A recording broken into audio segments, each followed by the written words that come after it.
now to introduce our presenter for tonight's lecture. Pat Sutton has keenly studied the natural world for over 45 years. First as the naturalist at the Cape May Point State Park in the 1970s and 80s, then for 21 years as the naturalist and program director at the Cape May Bird Observatory from 1986 to 2007. And since is a self-employed writer, photographer, naturalist, educator, lecturer, and wildlife habitat conservation gardening champion. She and her husband, Clay Sutton, have written a number of books together, including Birds and Birding at Cape May, How to Spot Butterflies, How to Spot Hawks and Eagles, and How to Spot an Owl. For more information, you can go to Pat and Clay's website, which is patsuttonwildlifegarden.com, and I will put that link in the chat, and we'll include it with our post-lecture resources. So at this point, I will turn things over to Pat to get us started. Welcome, Pat. Thanks for having me, Amy. I am thrilled to be here tonight, and I am going to dive right into the program. Thanks for coming, everyone.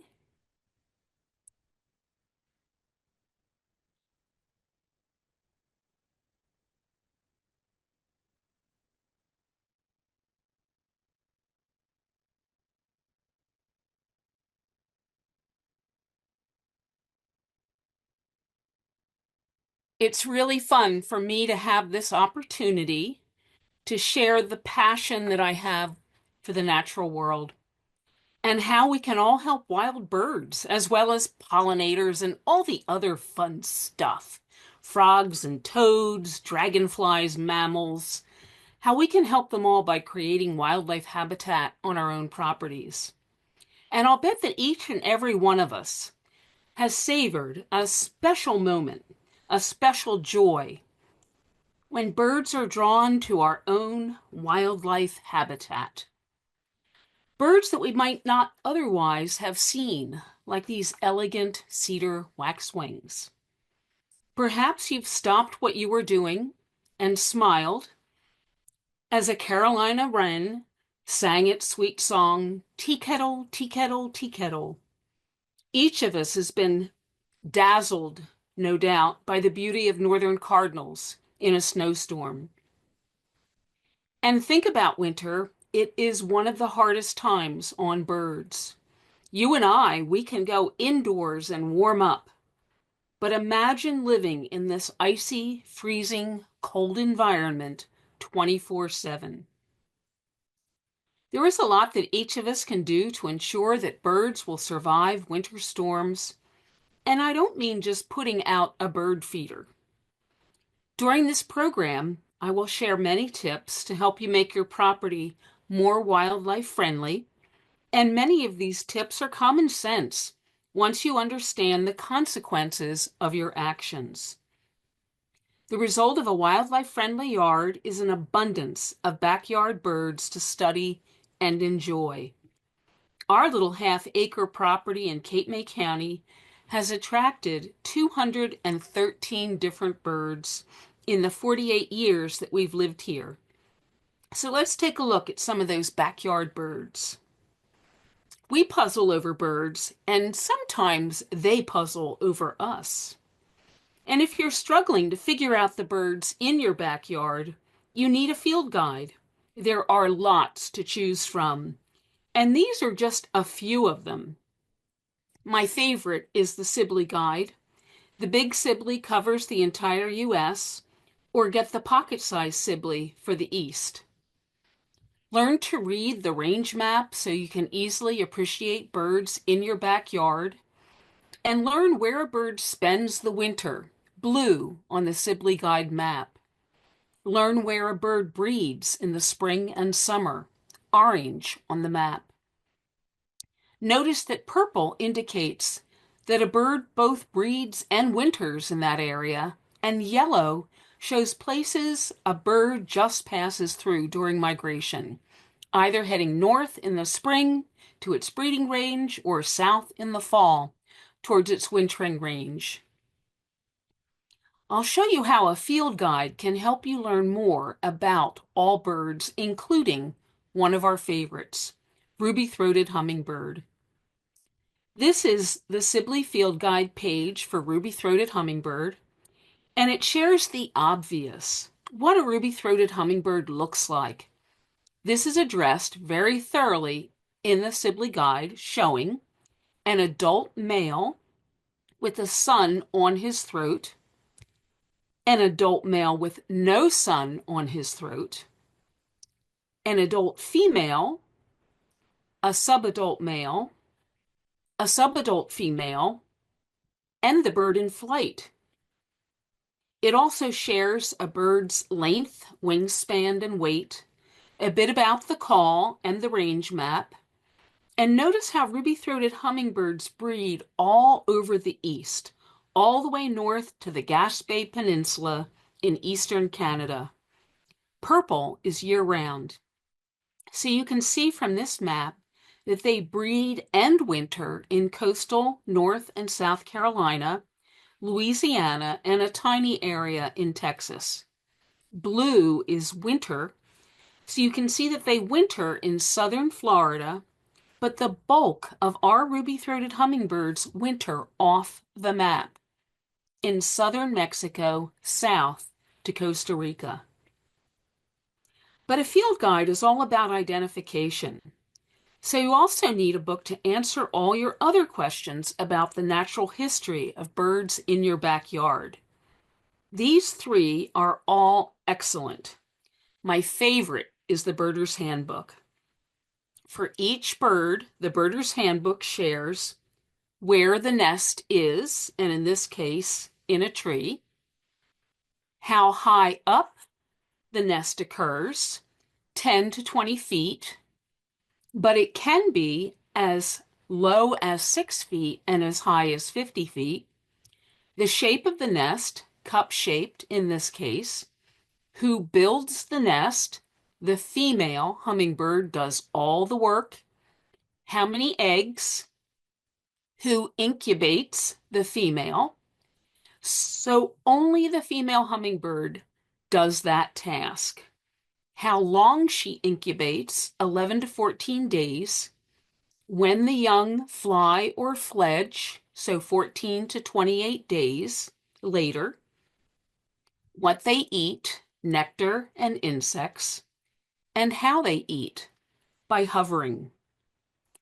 My favorite part of the Birder's Handbook are the essays, and you're directed to these essays about each species that go into much more detail.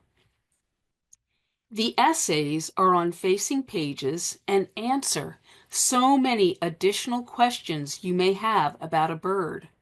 For instance, that ruby-throated hummingbirds feed 14 to 18 times each hour, each feeding lasting only 1 minute. The rest of the time, they perch quietly. How many of you knew that? Another priceless resource is Birds of the World, an online resource that is complete and kept up to date as more is learned. A subscription is necessary to access it.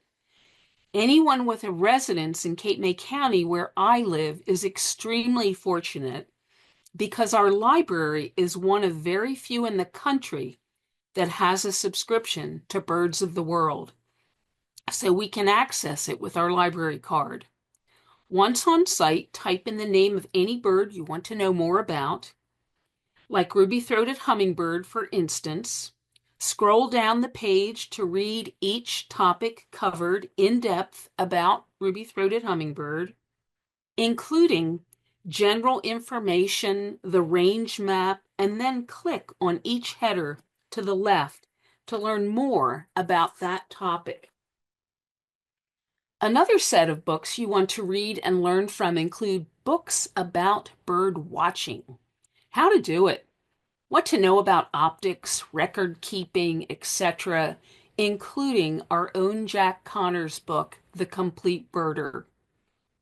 and used copies are still available.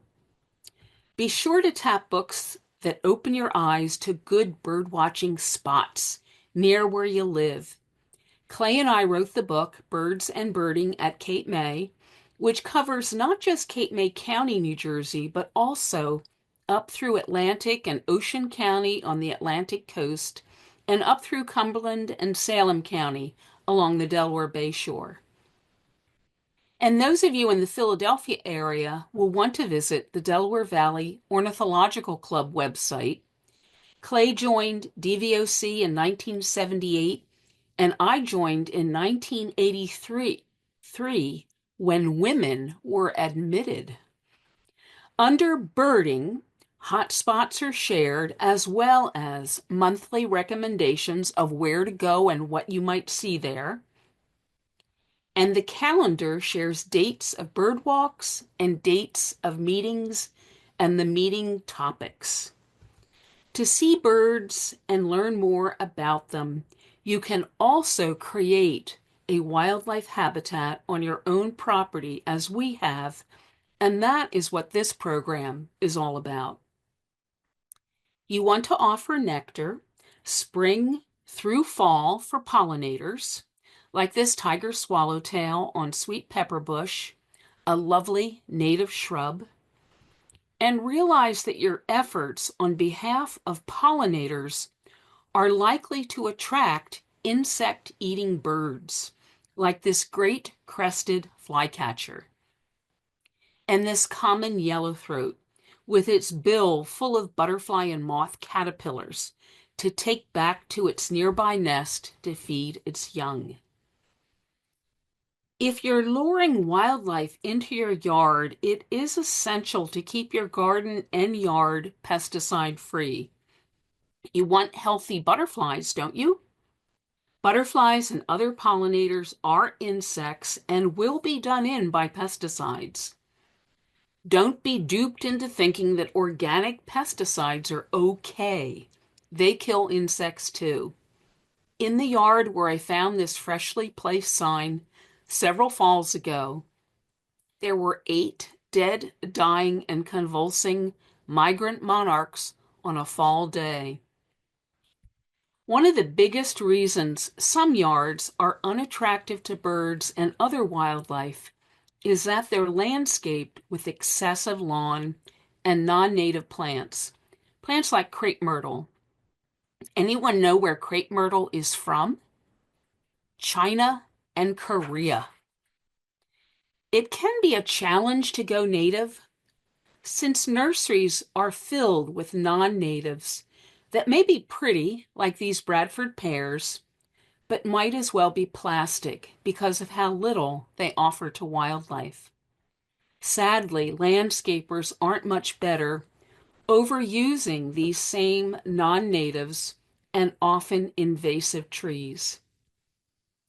Because it can be a challenge to find locally grown native plants that are free of neonics and other pesticides, I maintain a list of some sources of native plants that covers New Jersey, Delaware, Eastern Maryland, and Eastern Pennsylvania. And of course, Jenkins Arboretum and Gardens gift shop with its selection of native seeds, native perennials, shrubs, trees, and evergreen and deciduous azaleas, which are mostly propagated on site at Jenkins, is included. I update my list each spring and sometimes multiple times as I learn of new sources, pop-up sales, etc. And you can quickly get to this list on my website under the header Native Plant Resources. If you want a yard full of birds, it can be as simple as landscaping with native plants that produce berries that our birds feed on and that our butterflies and moths need to lay their eggs on. 2, native plants belong here and thrive in our soils like this newly planted flowering dogwood. And the best time to plant a tree is 20 years ago. I planted this tulip tree 41 years ago when it was 1 foot high. It looked like a pencil. I told Clay that it would eventually shade the house. Right, he said skeptically. Today he eats those words. If landscaping with natives is new to you, be sure to read Doug Tallamy's books. He and his students have studied the native plants most important to our native butterflies and moths for egg laying to create the next generation.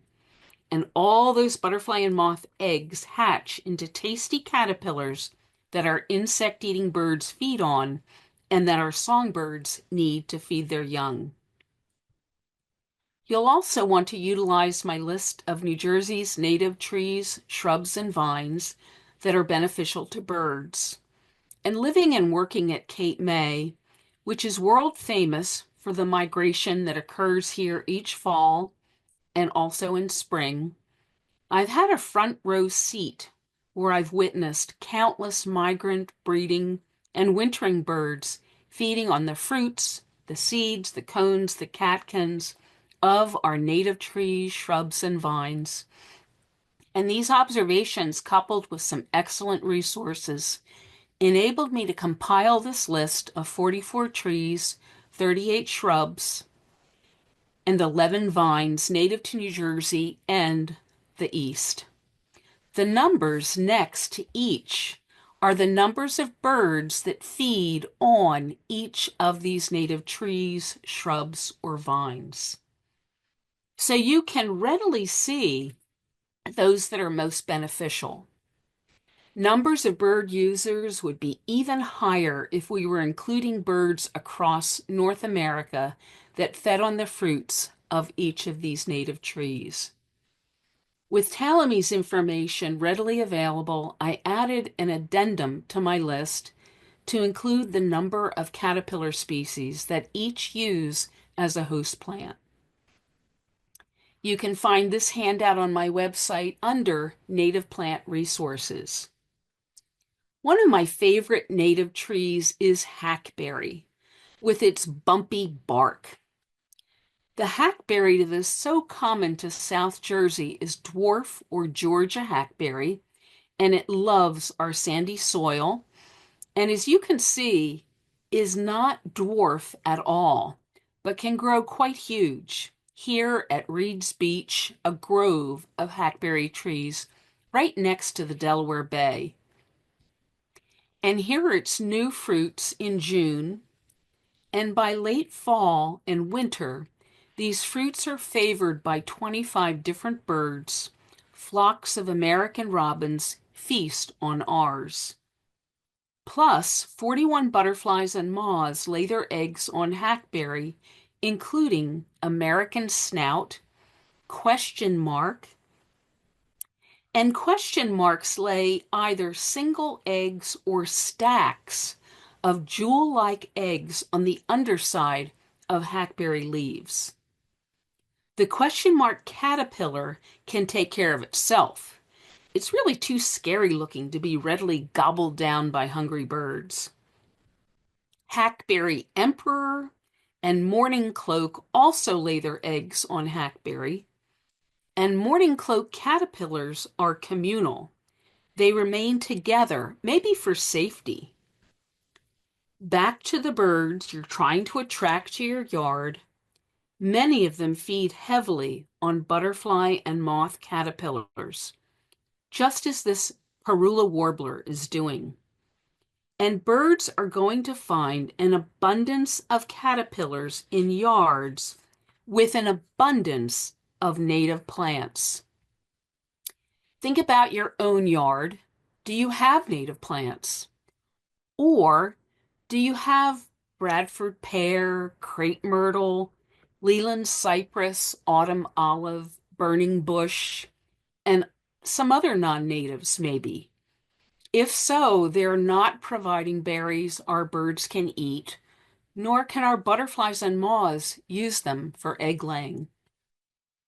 By planting natives like red cedar, we're creating supermarkets in our yards of natural foods for birds like these American robins.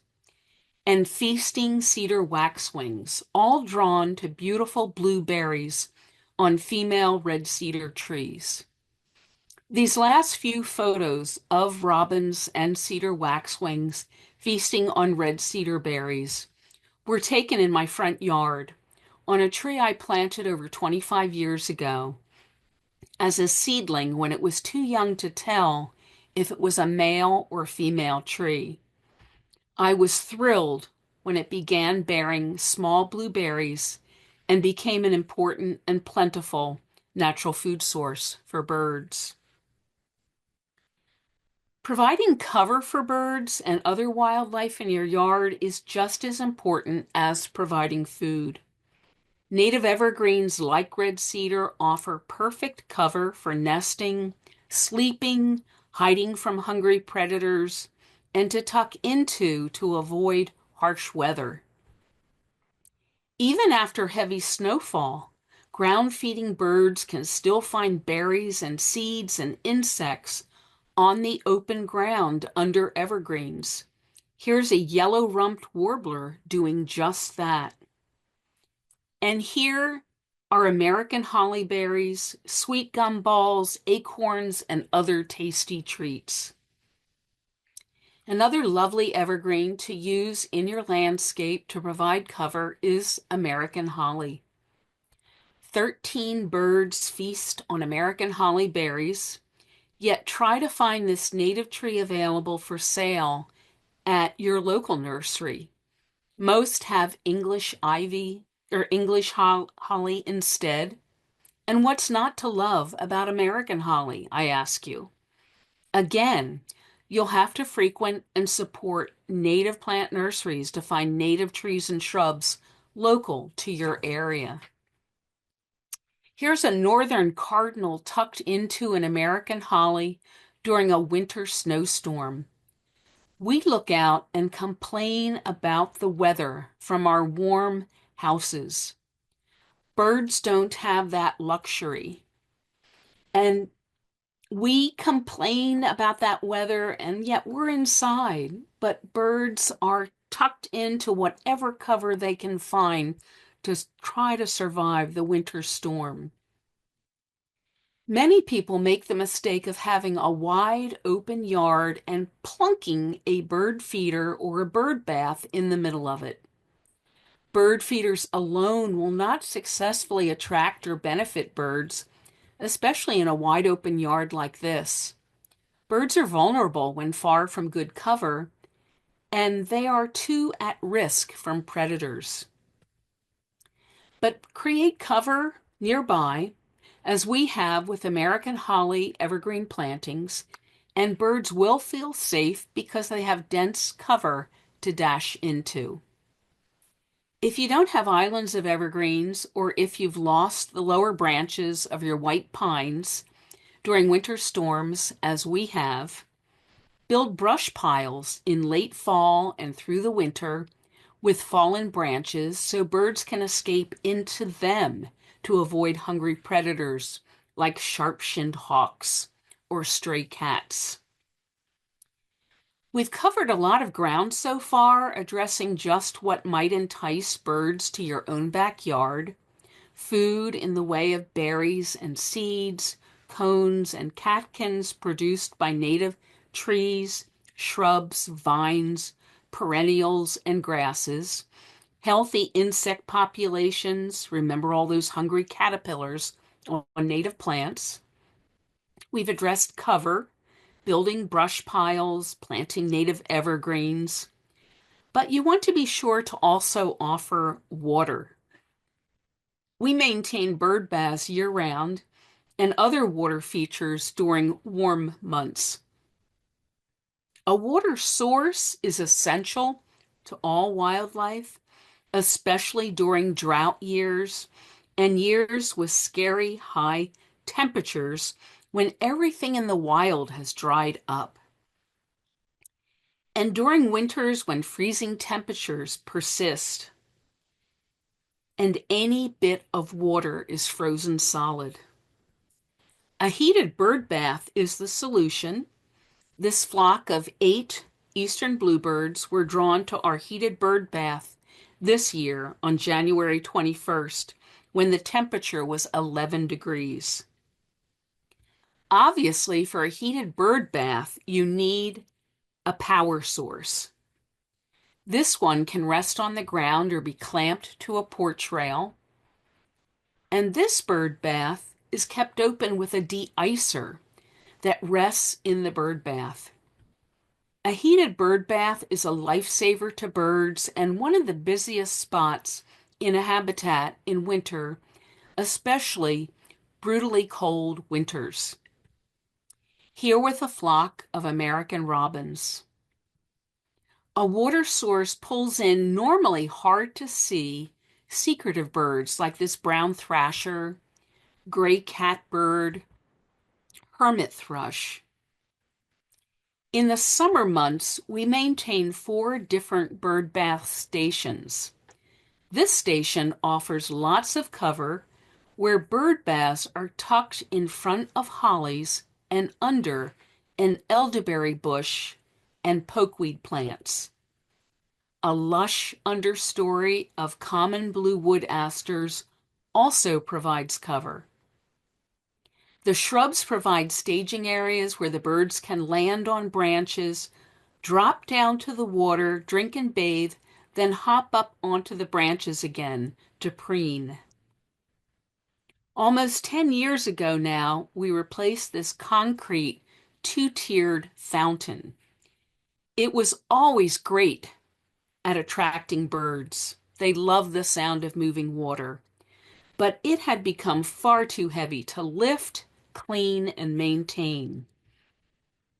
We replaced it with this lightweight, easy to clean, resin 2-tiered fountain. And the sound of moving water in the landscape, as I mentioned, it's really irresistible to birds. Here with the hermit thrush. And during spring and fall migration, it draws in warblers that are moving through, like this flock of black-throated green warblers in fall on September 26th. And I love it when the fountain draws in a bathing ruby-throated hummingbird.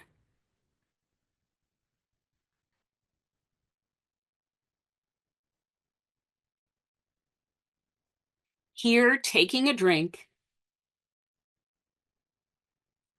and here, perched on the lip of the top tier where the water spills over, bathing much like it would at a natural waterfall. Our bird bath station, tucked in under our white pines, is probably the busiest because birds feel safest with all that cover. In this sheltered spot under the pines, where we let pokeweed come up, we've set up 3 bird baths in a tiered arrangement. With a ladder, we climbed up and attached tubing with a mister at its terminus high overhead in our white cedar. So the mist dribbles down, it dribbles over branches and needles and leaves and eventually spills from one bird bath into the next and the next and the next. The bird bath, resting on the ground, is the most popular. Here is a white-throated sparrow bathing in the bird bath, with an American goldfinch waiting its turn. Once the pokeweed grows up, this bird bath station under our pines is so hidden that birds can bathe in privacy unless they are using the wet pokeweed leaves, like this gray catbird. Many birds will roll around on wet leaves to bathe. Oh, and the pokeweed? If you're scratching your head thinking this is a miserable weed, think again. Pokeweed is a native wildflower. Pokeweed fruits are eaten by 50 different birds, and yes, it is often planted by the birds as pokeweed seeds pass through their system. So where songbirds gather, i.e., your yard, pokeweed is likely to come up. Let a few come up in your wildlife habitat and be dazzled by all the birds that benefit from it. It grows lushly under my white pines, where I've not had much luck with other plantings. So for me, it's a win-win. A mister is not difficult to set up. You want one with about 60 feet of tubing so you can climb up a tree, secure it, and let it mist down over the tree branches and leaves to the ground below. Leaf misters are pretty easy to find for sale today. Birds can't resist moving water and will come in to drink and bathe like this chickadee. A mister does not require electricity like a heated bird bath, just a water source. So put a Y on one of your hose ends and dedicate that to the mister tubing. We turn the faucet that goes to the mister on just a crack in the morning and off in the evening. It uses very little water, probably only several gallons a day. To a hummingbird, a bird bath is like the Atlantic Ocean, but wet leaves under a mister are just perfect. To bathe, a hummingbird will roll around and around on wet leaves, and what a treat it was as I sat in our pollinator garden and got to watch this young male ruby-throated hummingbird taking a bath on the wet leaves under our mister. During spring and fall migration, many different birds come into wet leaves under the mister. Here, one of the most common warbler migrants in fall, an American redstart.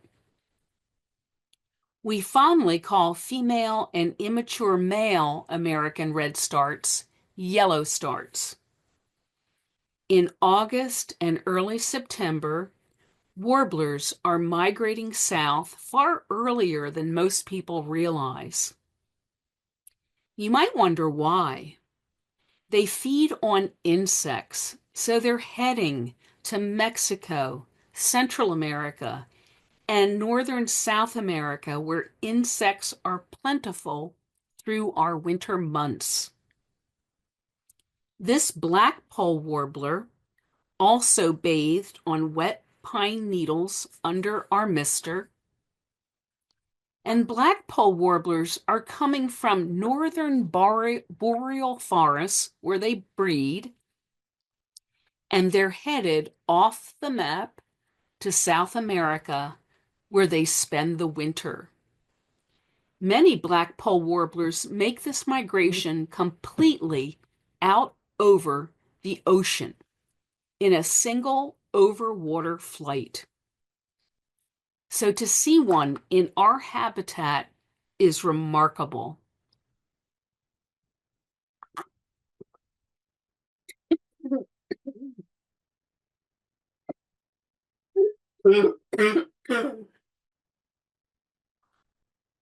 Excuse me. Uh.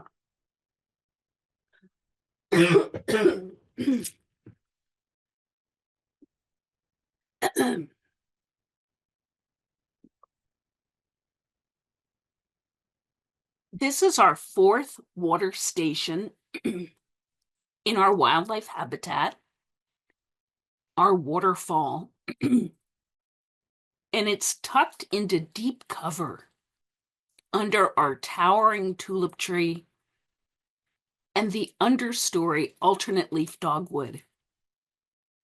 On a good migration day, this waterfall is a busy spot. Here's a blackpoll warbler that couldn't resist the sound of trickling water.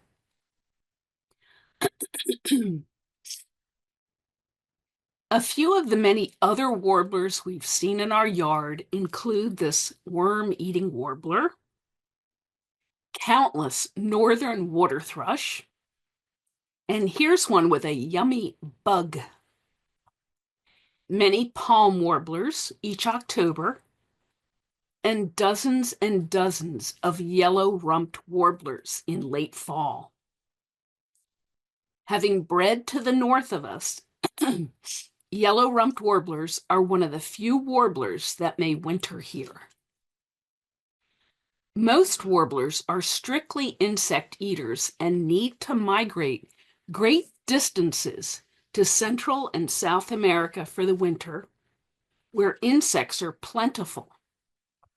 But because yellow-rumped warblers feed on berries, they can winter here, eating bayberry and wax myrtle berries, red cedar berries, and believe it or not, poison ivy berries.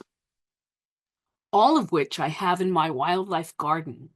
Yup, I let poison ivy grow up one of my trees, knowing that its berries are feasted on by over 30 different birds. Each winter, either in your garden or when afield, listen for the smacking, kiss-like call of yellow-rumped warblers. Notice that we haven't talked about bird feeders, and that's because you want to make sure that you offer other essentials first. Natural food supplies, like wildflower gardens and meadows full of insects and seed heads, native trees and shrubs and berries and cones and catkins that they all produce, and cover and water. And once all that's accomplished, then it's time to focus on bird feeders. We've tried to thwart the squirrels by placing the feeders far from trees so that the squirrels cannot jump to the feeders, and we've used raccoon guards, those big metal tubes on the poles, to keep the squirrels from getting up from the ground below the feeders. But, well, I guess we failed pretty miserably, as you can see. We found that squirrels could leap up to the platform feeder and jump to all the other feeders. So we raised the posts supporting the platform feeder and thwarted them. The bird seed that attracts just about everything is black-oiled sunflower. We prefer the sunflower hearts, the seed inside the black-oiled sunflower shells. We started using this years ago when I learned that the discarded sunflower shells were toxic and killed my garden plants under the feeders. So if your garden or if your feeder is not in your garden, this might not be an issue for you. We spread sunflower hearts on the platform feeder. We filled the dome feeder with it. We put it in our woodpecker feeders. In the tube feeder, we also sprinkle the sunflower hearts on all the horizontal surfaces, even the tops of our raccoon guards, which attracts even more birds to our feeding station, like this rose-breasted grosbeak. And don't forget the ground feeders. In the wild, sparrows, like chipping sparrows, feed on the ground on fallen grass seed and weed seeds. So to simulate these natural seeds, millet is another seed that we purchase specifically for sparrows. We scatter millet on the ground under nearby brush piles so sparrows can dash into quick cover if a predator appears. And when we've had snow, our first task is to shovel the snow away and expose open ground where we can spread more millet so these birds have somewhere to feed. The ground-feeding birds respond immediately, desperate for food. Some winters, there's so much snowfall that we can't keep up. During winters like this, we've resorted to shoveling off the back porch and sprinkling the millet there, adding a few fallen pine branches to give the birds cover. The back porch millet spread offered amazing close-up looks at so many birds. Each year we spread millet from mid-fall when the white-throated sparrows arrive until mid-May when the last ones leave. We've counted as many as 139 white-throated sparrows in our little backyard feeding station. Dark-eyed juncos winter here and are attracted to the millet spread. The first ones arrive in mid-October. And fox sparrows are also drawn to our millet spread. This winter, we've counted 15 one evening. They're one of our last wintering sparrows to arrive and one of the first to leave in the spring. It's always great fun to watch them leaping about and scratching through leaves that we purposefully did not rake. And one November, I noticed them finding small black seeds in the leaves.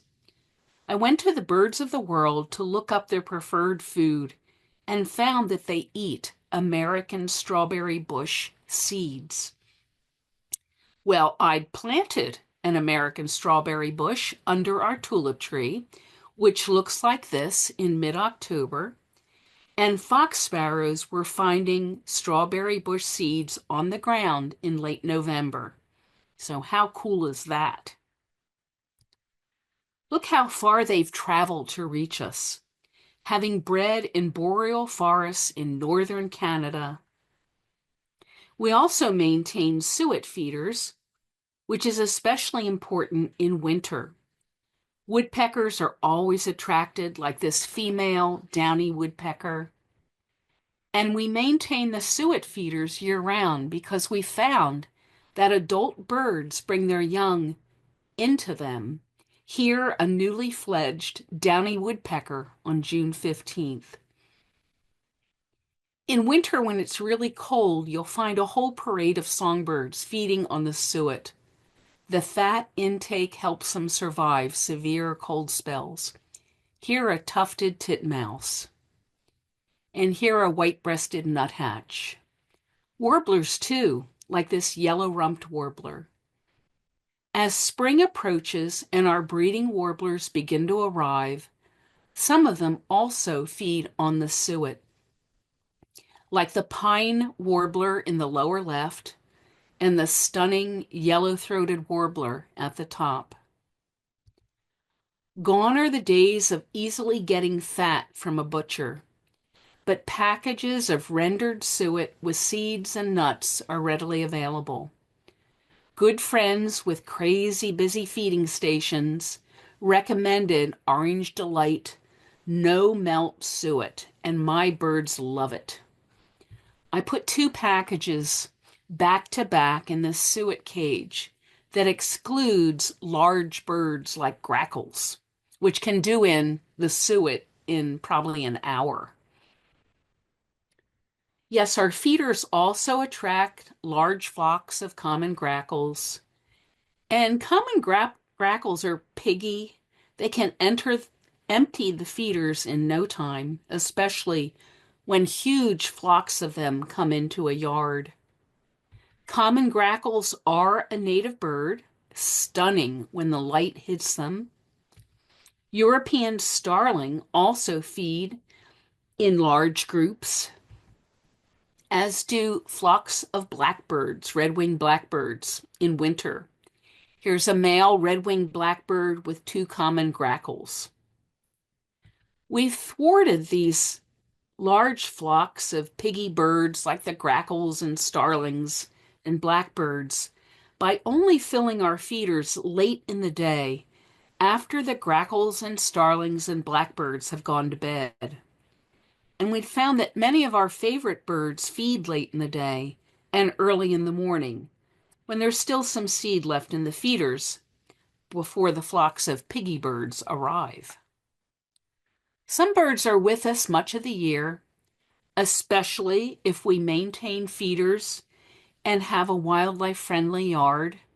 American goldfinch look like this in summer and are often in my perennial garden feeding on seed heads like this purple giant hyssop. They lose the bright yellow by November and through the winter. Carolina chickadee, mourning doves, blue jay, Carolina wren, red-bellied woodpecker, and American robin, to name a few. But don't take these year-round birds for granted. Go to your field guide and get the big picture. For instance, American robin may be a year-round bird here, but it's probably not the same individuals. Some robins breed on the Arctic tundra, others on the Florida panhandle. The ones that winter have probably bred further north and migrated this far south. Those that bred and raised their young here probably winter in the Carolinas or further south. And wintering robin numbers fluctuate with food supplies. If American holly trees have a good berry crop, many robins winter here. If not, they can be absent in winter. Come spring, many birds flood north from their winter quarters, and each spring it's a treat when arriving pine warblers are attracted to our suet and to our sunflower hearts here on March 18th. And during spring migration, anything is possible in our backyard habitats, like this male rose-breasted grosbeak on April 28th. And don't overlook the females. Rose-breasted grosbeaks winter off the map and just pass through as they head to their northern breeding grounds. Indigo buntings are another spring treat. This one visited our feeders May 1st and probably nested in a nearby successional field. Our habitat also attracts blue grosbeaks that nest in nearby successional fields.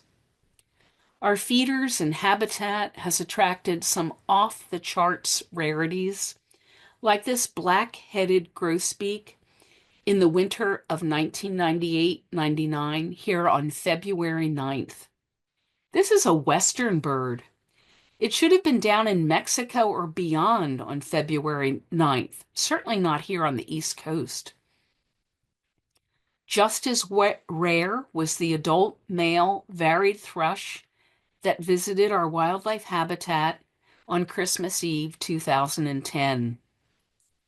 It was the first record for Cape May County of this West Coast bird. We saw it for less than a minute. And this Christmas gift, a wreath of seeds, nuts, and fruits, drew in another rarity, a wintering Baltimore oriole that arrived December 30th to feed on the wreath. It also fed on our suet and on our sunflower hearts. Other folks had them at their feeders that winter and were putting out grape jelly, so I tried that too. This Baltimore oriole remained all winter and early spring, treating us to its breeding plumage. Where should this bird have been in winter? Coastal North and South Carolina, and further south, off the map. And finally, we found this dickcissel feeding at our millet spread with many sparrows on January 20th one winter. Because dickcissels winter off the map, I've shared maps from Birds of North America, now known as Birds of the World, and you can see that their breeding grounds are in the middle of the country, and their wintering sites are from southern Mexico south into South America. Yet this bird spent much of that winter and early spring in our wildlife habitat until April 24th, far, far out of range. Feeders and feeding stations are most important in winter when natural foods like wild berries have been eaten or are covered over by snow or ice and inaccessible. If your feeders are successful, you're sure to attract a hungry predator, like this sharp-shinned hawk with the brown back. We know this is an immature sharp-shinned hawk. Your busy feeding station might also attract the sharp-shinned hawk's bigger cousin, the Cooper's hawk. Here an immature with its distinctive teardrop streaks on its chest. To these hawks, your feeders are like a well-stocked supermarket. Consider their visit a compliment in that you've successfully created a bird habitat full of a wide variety of tasty treats. When a hawk does come in for a meal, alarmed birds dash for cover, and this is when they may mistake a window's reflection for the woods. We've put up hawk silhouettes on our sliding glass doors, but as you can see, they're hardly visible, so really don't help. For years, as extra protection, we left our screens up year-round, and the screens minimize reflection of the natural habitat in the yard, and there's give to a screen. So if a bird flies into it, they're more likely to recover. We also hung white ribbons over the outside of the windows, and when they blow and twist in the wind, they break up the reflection of the woods beyond, but not always. Especially in the fall when so many hawks are migrating through and target feeders for a quick meal, or in the winter when birds are concentrated at feeders. Picture windows and sliding glass doors can be killers, as songbirds flee from a hunting hawk, and none of us want that. We even tried adding post-it notes to the outside of the glass to help break up the reflection of safe haven that songbirds think they're flying into. In 2019, we drew white lines spaced 4 inches apart on the outside of problem windows to deter birds. This simple solution worked beautifully. Apparently, birds don't want to fly between the 4-inch space. And we can easily see through the lines and even take photos through them. But we're about to step up our effort and make window strike protection that is more permanent using paracord, like you see here, spaced 4 inches apart. And this company, Acopian Bird Savers, will make them for you to fit your problem windows. And they also share a step-by-step how-to guide showing you how to make your own, sharing helpful videos and more. I want to end the program by sharing a few stories of some of our favorite visitors, including this beautiful adult red-shouldered hawk that would arrive each late fall or early winter and hunt our yard almost daily. On occasion, it would come right up to the house and hunt rodents near the feeder.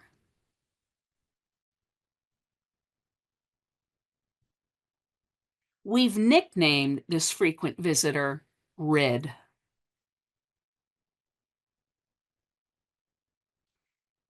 This is Red's favorite perch at the back of our perennial garden, where it could look down into our wildlife ponds for the bullfrogs on warm winter days. We've not seen the bullfrogs since. Each winter, a yellow-bellied sapsucker frequents our wildlife habitat. We rarely see it, but we often hear it giving its cat-like mewing call. Who knew that sapsuckers drilled the trunks of American holly trees? Our hollies were drilled as far up the trunk as we could see. Our tulip tree, too. Yes, when you find neat drill holes around the trunk of a tree, they've been made by yellow-bellied sapsuckers to get sap to flow. Then they feed on the sap and insects attracted to it.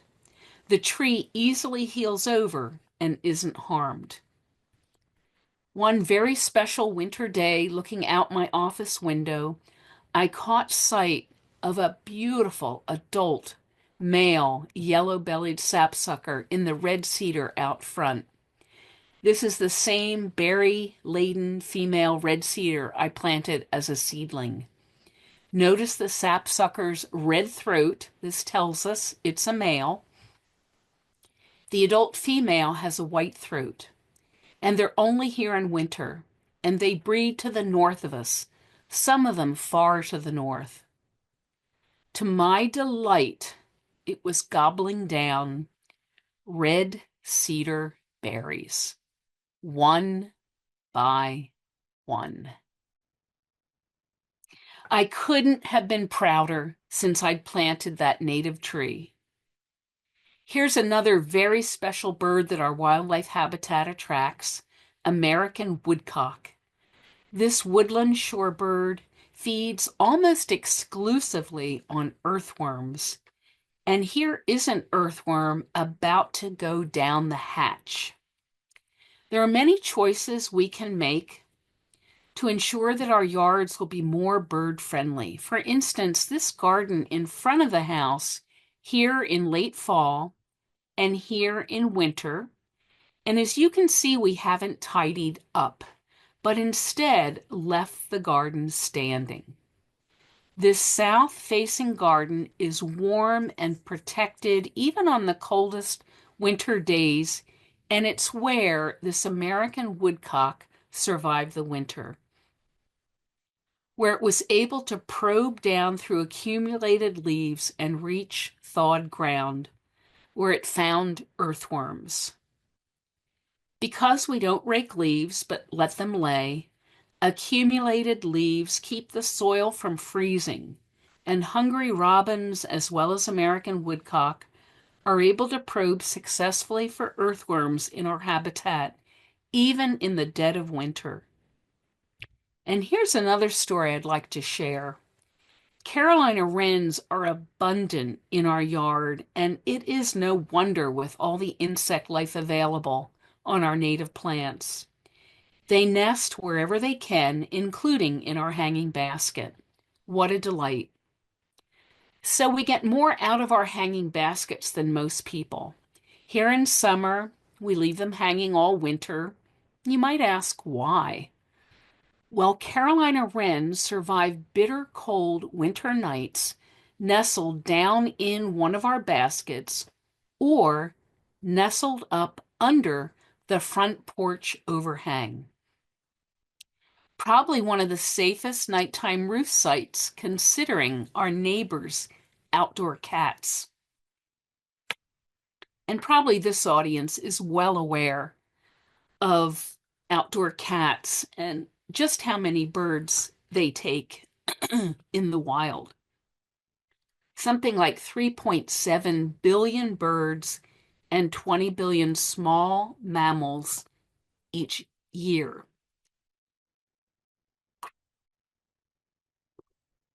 The first time we spotted Carolina wren roosting here at night, we weren't quite sure what we were looking at. Was it a bird? So sweet to think that this Carolina wren survives winter nights safely on our front porch.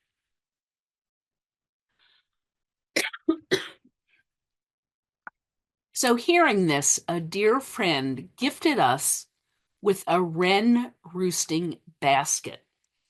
Little did she know that her kindness would lure a mind-boggling bird to our insect-rich wildlife habitat.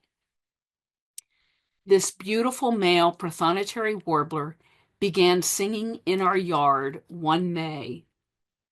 This southern bird breeds as far north as New Jersey, and this range map from the online resource Birds of the World shows that they winter along the Gulf Coast south to northern South America.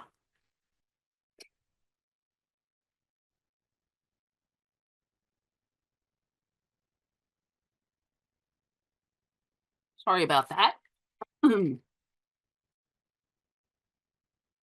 Well, this beautiful prothonotary warbler sang from one perch after another in our yard, and we were thunderstruck when it started inspecting nest sites, like the wren roosting basket on our front porch. Thunderstruck because prothonotary warblers nest in places like this, wet swamps, They nest in holes in trees, trees that grow in standing water. Well, for 2 summers, 2015, 2016, we had amazing opportunities to learn about prothonotary warblers and their breeding behavior. Normally, you'd have to be in a canoe or kayak to witness and document what we learned. They'd no sooner bring a bill full of caterpillars than they were back with more. And our yard of native plants is caterpillar rich. We watched them remove fecal sacs. By June 23rd, we could see the young.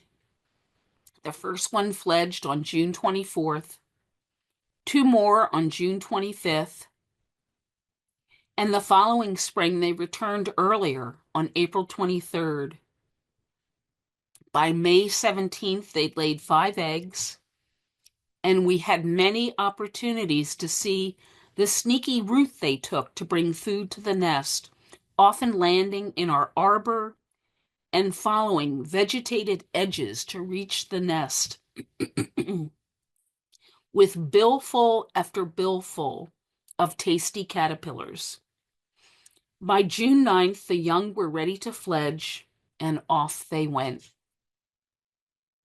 June 29th, the male was back singing in the yard and inspecting possible nest sites again. We still see one several times this summer, often at one of our water features. They never returned to nest after a failed nest attempt the 3rd spring when we weren't home and either house sparrows or maybe house wrens evicted the eggs from the wren roosting basket. So a wildlife habitat with an abundance of life, including native mice, voles, and shrews, is likely to attract nesting screech owls. We put up 3 screech owl nest boxes, one at the back of our perennial garden, one overlooking our perennial garden, which can easily, both of these can easily be seen from our house, and the 3rd one is in our woods. Screech owls nest in hollow trees or in nest boxes, and come early spring, they will roost in these sites through winter months to get out of bad weather and wonder, could somebody be home in this one?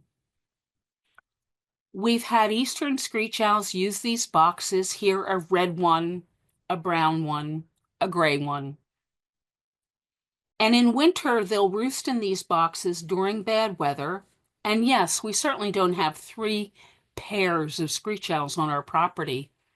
But when you think about it, as the young in a nest box start to get big, mom can no longer fit in there with them.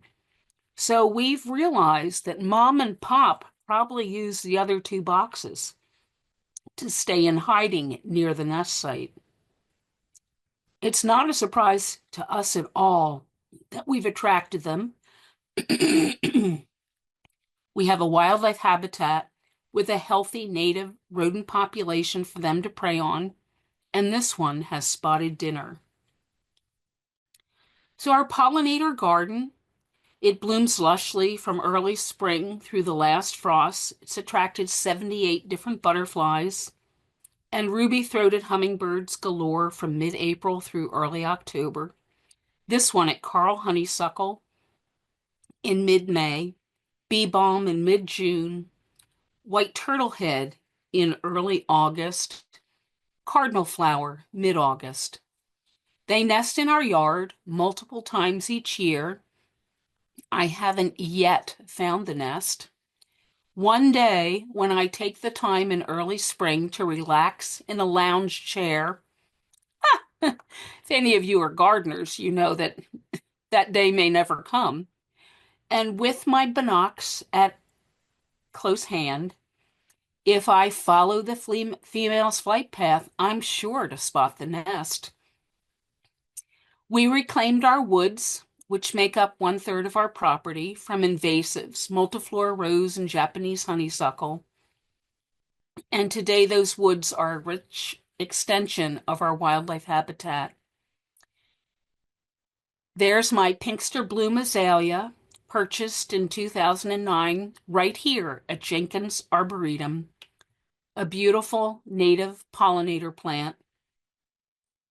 It's been a pleasure to share with you some of our many, many garden visitors. I'd love to show you the 116 beautiful fly, wasp, bee, and beetle pollinators that are working our wildlife habitat. And I'd love to show you all the young southern gray tree frogs we found that emerged from our wildlife ponds. We sometimes find them at the top of 6-foot high cutleaf coneflower. And I'd love to show you all the secretive mammals that are mostly nocturnal in the garden, like Pepe Le Pew, and the many moths, box turtles, and their young that call our wildlife habitat home.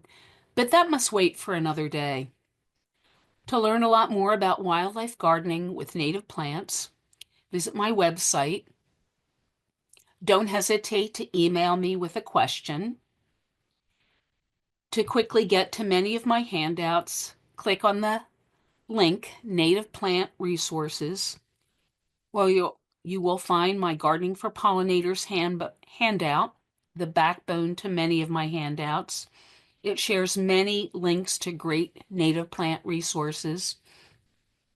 Consider joining my gardening gang to get regular emails about native plant sales, nature notes, programs, and more by clicking on the Join Pat's Gardening Gang link or the link further down the page. Thanks for joining us tonight here at Jenkins Arboretum. Go green, go native. I think you and the birds and other wildlife will appear in your yard, and by doing so, they will be thanking you for all that you've done.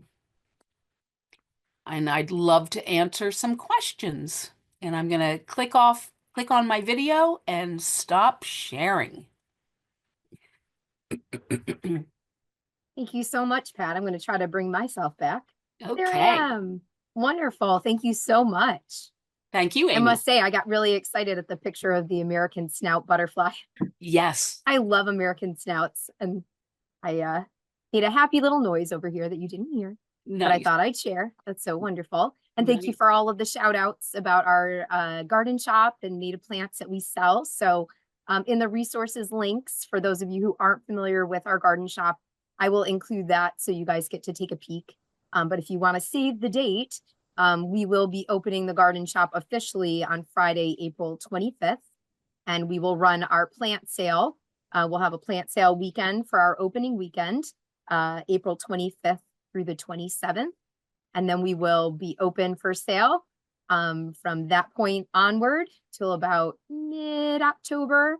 And it's just such a great time getting native plants in the right hands. So thank you for shopping with us all those years ago, and maybe we can get you back for some more plants soon. Cool. All right. So we're gonna head on into the Q&A. Lots of good questions have come in. And the fun part about this is that people put questions in as you're talking. So I always kind of say it's like, let's go back to the very beginning. So the first one I'm going to ask is, someone was asking for advice on a good bird bath heater. Do you have a particular model in mind, or maybe some tips on what people could search for? Yeah. Heated bird baths are tricky, and many of them fall over. So I actually have a post about it on my website, and the ones that I've had for 25 years. So they last forever. And I'd have to go to the post to give you the name of it, but I share links of many, many places where it can be found for sale and it's long lasting. And I use the structure that you put the bird bath into. I put just a container you might put under a potted plant, and I fill it with fruit. So my heated bird bath structure becomes a butterfly fruit dish in the warm months. Wonderful. That's a great idea. Yeah. Would you say that your planter saucer is like 2.5 inches deep. Mhm. Okay, great. Yeah. That's what that person was hoping for. So Yes. wonderful. Great. Would you be able to speak a little bit to someone had made a comment that pokeweed is poisonous? Would you be willing to just kind of share a little bit about why people think that? And it is correct, but why it's a good plant to have for birds. Yeah, I there are people who actually will eat pokeweed. No one here wants to just experiment and do that. I've never done it, but if you pick it in the early spring and you cook it many times and pour off, I don't know what, I've never done it, but it's in all the herbal and edible books. Um, so at a particular time, if you cook it a certain way, you can eat it, but once it's older, highly poisonous, all parts. And that is true of a lot of plants um, that are poisonous to us, but not necessarily to birds. So pokeweed berries they attract 50 different birds. Some of the ones that we all would love to have come into our yard.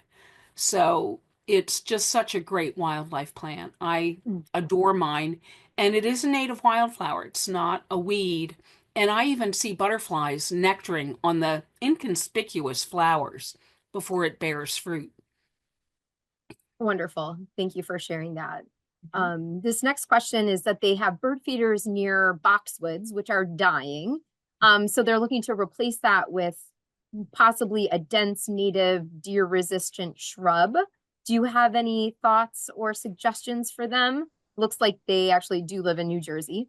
Yeah, certainly cedars and hollies would make a nice um, hedge where you could put feeders near them.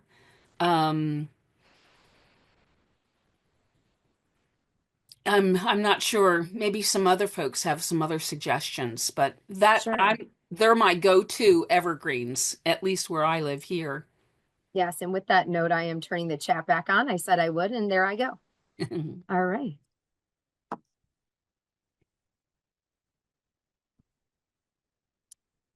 This question is, how do you prevent house sparrows from taking over your feeders?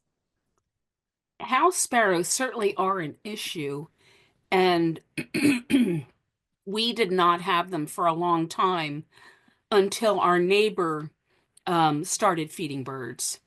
And she saw us feeding birds, and she was wanted to get into the act. And she was buying the cheapest food she could and bragging to me about that. So I don't know if there was something in what she was buying that was attractive to house sparrows. Um, they're tough to avoid. We've been fortunate. This winter we don't seem to have any, but every spring they do show up. And on all of my nest boxes, I have a guard so that house sparrows cannot get into them. I have a metal plate that makes the hole smaller. So if you should put up birdhouses that a bluebird can use, house sparrows can also Hmm, fit into the hole. And the last thing you want is to be enlarging the house sparrow population by having birdhouses that are suitable for them. right. So while we're talking bird boxes, I'll kind of slide to these two questions. Mm-hmm. One is, where did you get your screech owl nest boxes? And the other, is there a certain height that you need to mount them for the screech owls?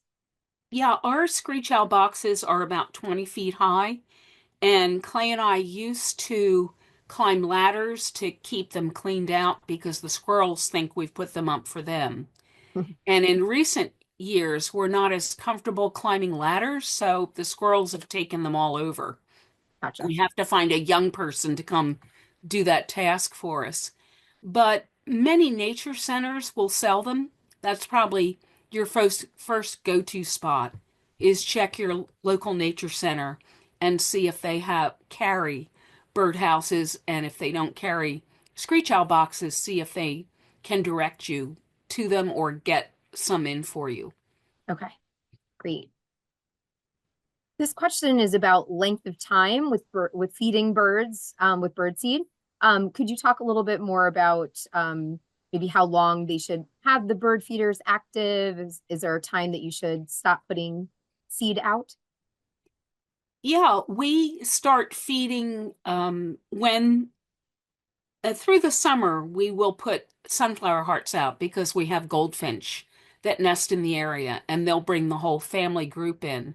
But in the summer months, with so much natural food available, we really cut back on bird feeding.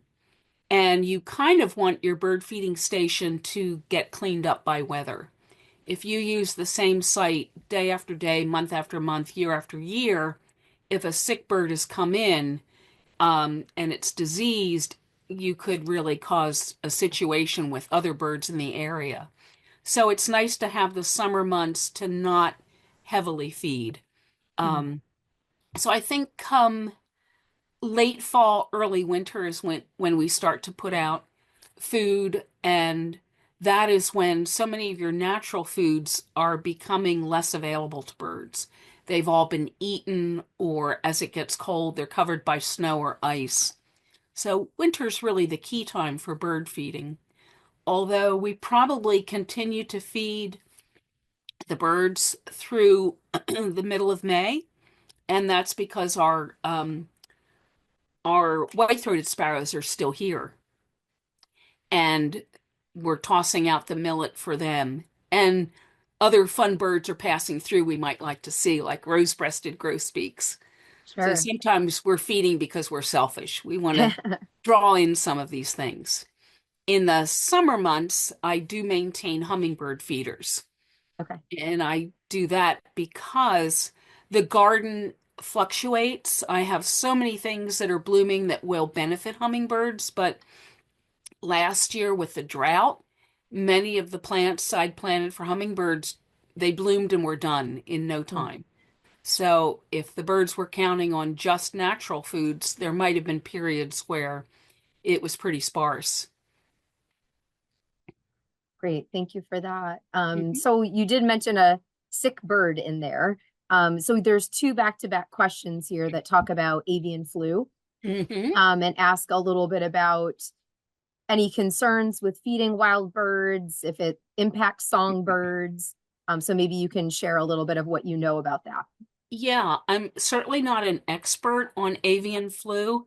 Um, and I did witness earlier this winter a number of dead snow geese.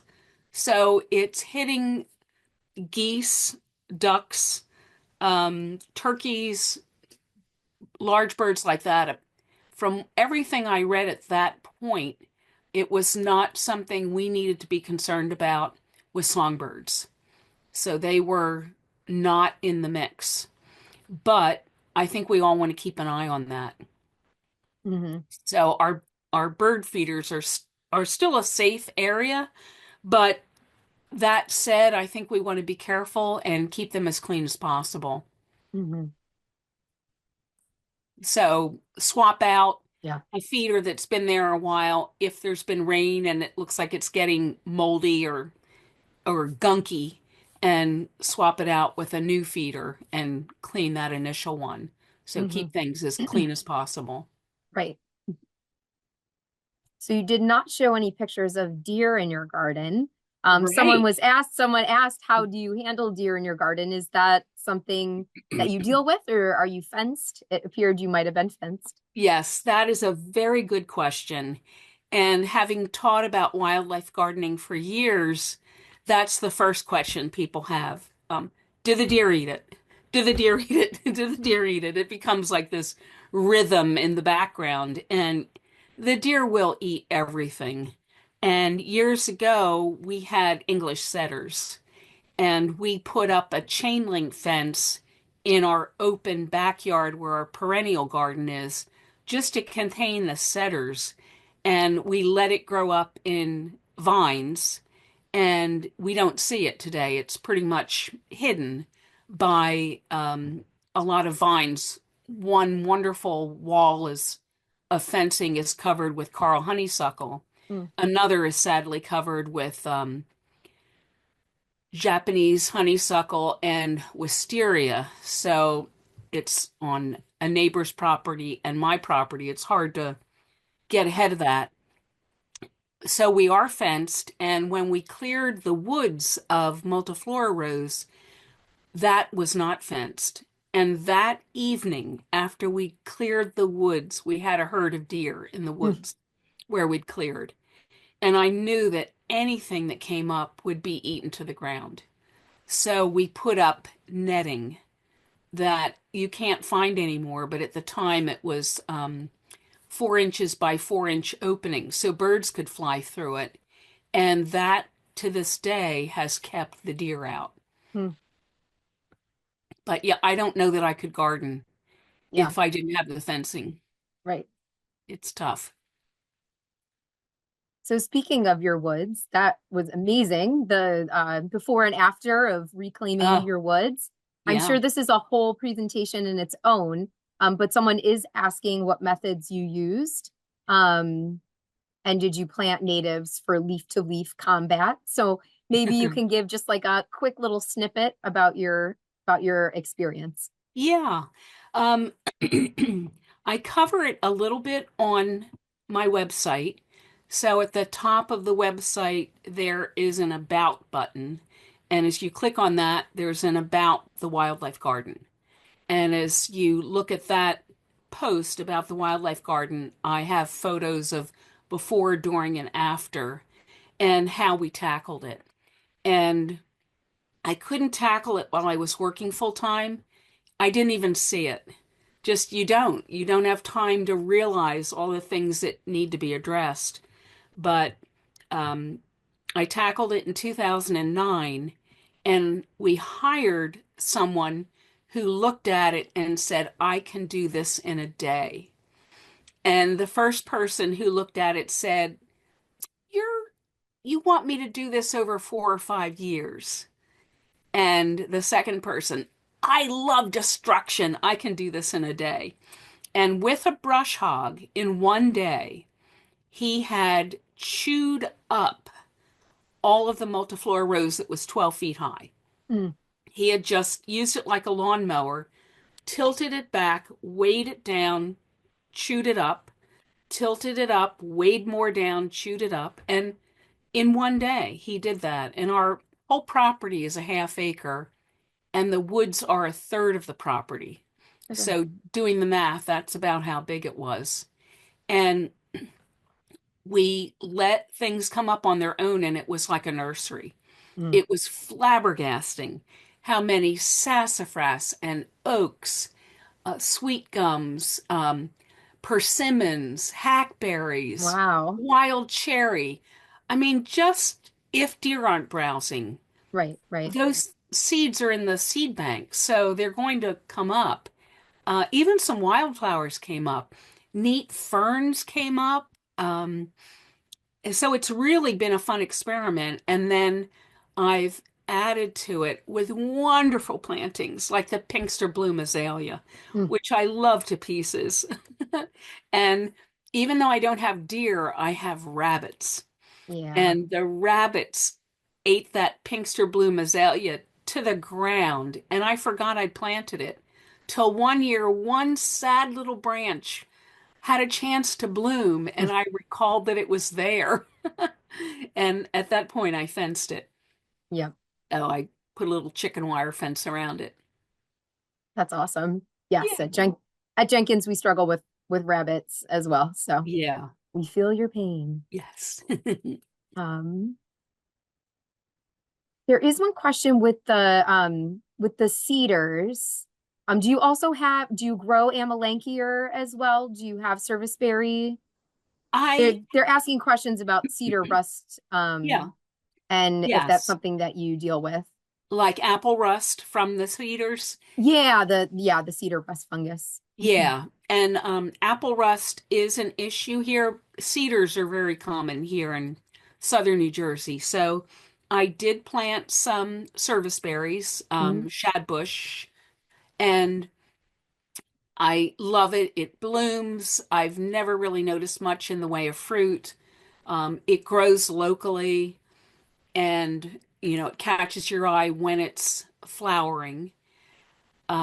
But I think a lot of it is affected by the red cedar locally and the apple rust. So it's just kind of part of the landscape is that we don't end up with beautiful fruits. Sure. Yeah. Oh man, that fungus is cool on Isn't it the though? galls. Oh, I love it. Yes. I actually went out during the pandemic when it rained one day and went around my neighborhood and found them all and took photos of them Yes, they're gorgeous. because that's what we do with our time. Yeah, definitely. So I'm gonna end things. Thank you so much, everyone, for all of your awesome questions, and Pat for sticking with us. Someone did ask because they were amazed by the list of books that you went through. Is the books that you recommended, do you have something on your website that lists more, or I can piece them out of your presentation for folks unless there was a place that they already live? What if I send you an email Okay, and then you can post it as part of this okay, presentation? wonderful. But no, it's not on my website. They're, Okay. yeah. Okay, great. Well, you've had a lot of folks saying thank you so much, that this was so great. And I would 100% agree, Pat. It was nice to have you with us. And I feel like as you were speaking, there were so many other topics that I would love you to speak on. So hopefully, and maybe we'll have you back with us again. But again, thank you so much for spending your evening with us. And thank you, everyone who's still listening out there. And we'll get everything up and loaded, and you guys can keep learning as much as you can about wildlife gardening. So Pat, again, thank you so much for being with us. And we'll see you all hopefully next month for our next presentation. Big Trees of Pennsylvania. It might not be the exact title. It might be Pennsylvania's Big Trees, but we're going to tackle some of the champion trees on the Big Trees Register in Pennsylvania. So that'll be fun. Super. Super. Well, Thank you so much, Jamie, for having thank you me. so much, Pat. Good night, everybody. Good night.